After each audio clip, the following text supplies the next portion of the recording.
great to have you in. I have been geeked up about this all day. John is making fun of me. Jen has not worked long enough with me to know what a nerd I am on this stuff, but I used to live in Vegas, and I love this stuff. I love it more than anything in the world outside of my children and my wife. I love this more than anything in the world. It's pretty obvious, Colin. I'm sorry. I've known that. So here we go. Best for last. After almost 3 hours, Colin apparently hasn't gotten to the point yet. Quit holding out on us, cowherd. It's the best for last. Okay. RJ Bell, pregame.com. They have released their NFL over and unders. They're the Associated Press source for this sort of stuff, and exclusive odds provider to the Associated Press, so we use them. Here we go. Pregame.com. Here's the over-unders in the NFL. They got we can do a little NFL music underneath if you want. New England, 10.5, favored to win that division. My first takeaway on this is how pathetic are the Bills, the Dolphins, and the Jets. After all these years, New England's incredibly vulnerable. And once again, New England at 10.5, according to pregame.com. Buffalo, Miami, and the Jets are all around 6.5 wins. Brutal. Meanwhile, let's go to the AFC North. No big shock here. I agree all the way down the line. Pittsburgh favored to win 10.5 games. By the way, Pittsburgh, step up. New England's vulnerable. Time to start winning this conference. Baltimore at 8.5, Cincinnati at 7, Cleveland 5.5. Now we go to the AFC South. This I disagree with. I do not believe Andrew Luck and Frank Reich are only a 7-win team. And I think I would bet the under on Jacksonville at 9.5. The world was perfect for Jacksonville last year.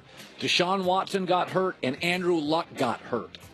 And Derek Carr was in a bad situation in Oakland. I think Houston and Indianapolis will fight for this division. I think they got Tennessee right. I think Vegas is too high on Jacksonville. I think they're going to go down to an 8 or a 9-win team. I'd bet the under on that. And finally, the AFC West. By the way, John, what is the franchise I've been saying the last 2 to 3 years? They're an all-time great franchise. They have Denver last place at 7.5. Now, there's 2 teams in the NFL I am incredibly high on this year. I think they're going to be the bounce-back teams. One of them, the LA Chargers.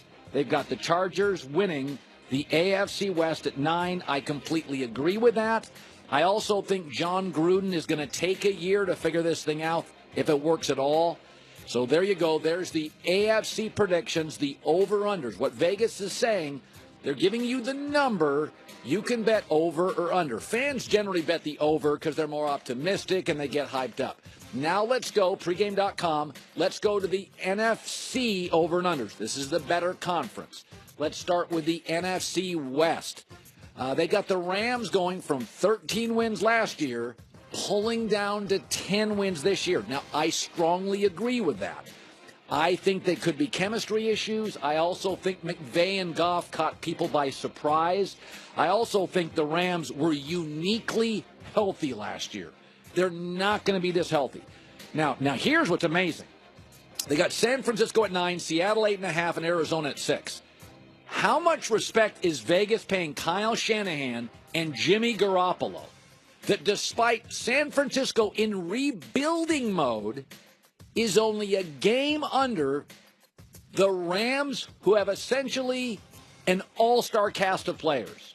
I mean, that is an incredible number. Of all the numbers I saw in this pregame.com, that one blew me away. One game separates Kyle Shanahan, Garoppolo, and that Rams roster.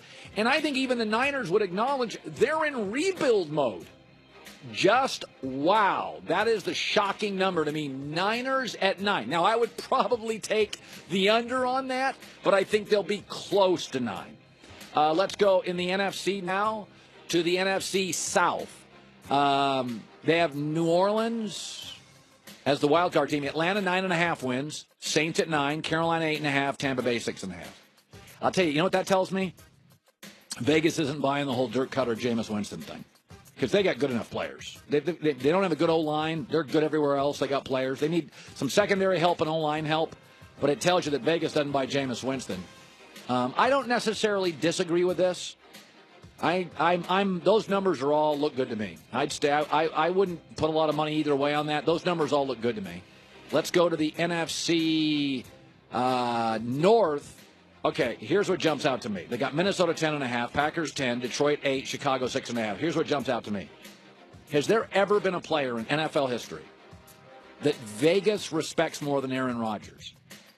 We know how good Minnesota's roster is.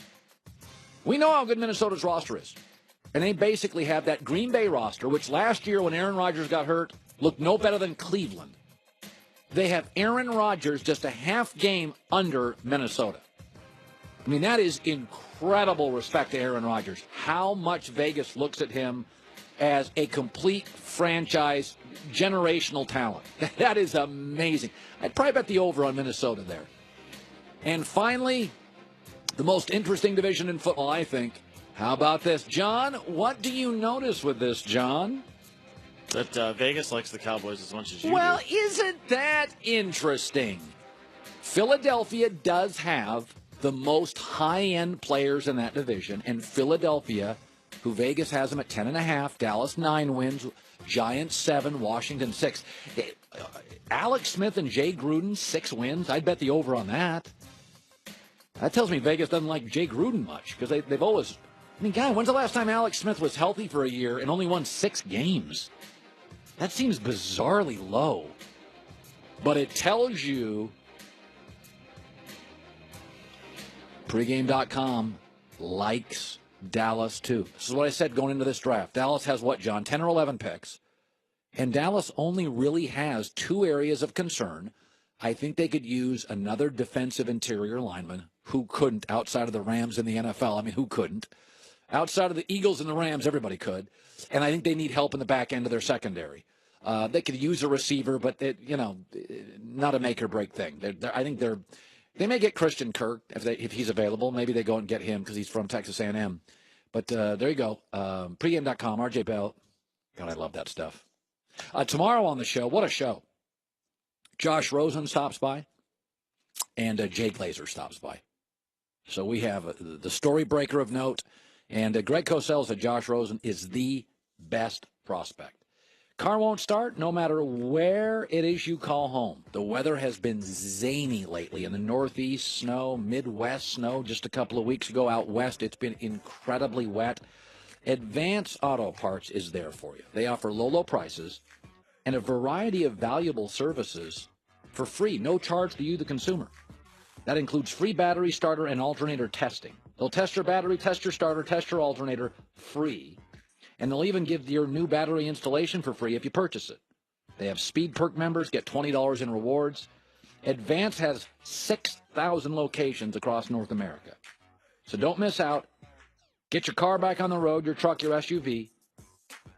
Advance Auto Parts or participating CarQuest Auto Parts stores. No matter the weather, see stores for details. Advance Auto Parts. Speak for yourself later. You can always go to theherdnow.com, theherdnow.com for more free stuff. Jen, we'll see you tomorrow. Archer presents The Danger Island.